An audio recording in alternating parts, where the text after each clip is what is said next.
আদর্শগুলো আসলে এই চিত্র প্রদর্শনীর মাধ্যমে তুলে ধরা হয়েছে।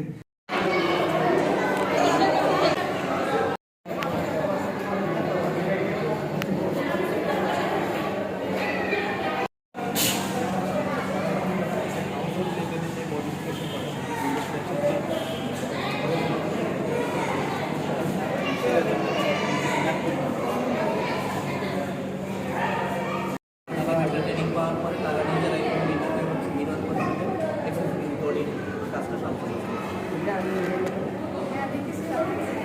ম্যামের কাছে আমার একটা রিকোয়েস্ট থাকবে, যেহেতু এই এলাকায় কম থাকে এনজিও ছাড়া আমরা যারা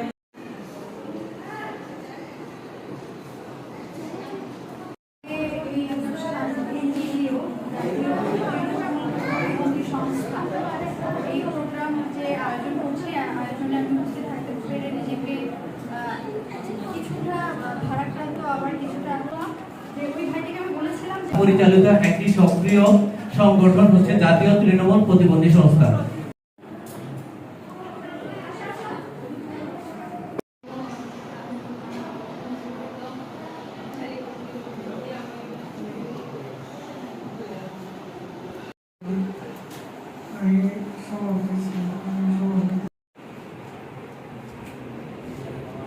আসসালামু আলাইকুম রহমতুল্লাহ।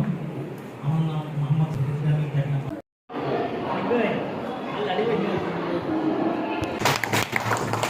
এখন আমি আমাদের স্যার মহোদয়ের অনুমতি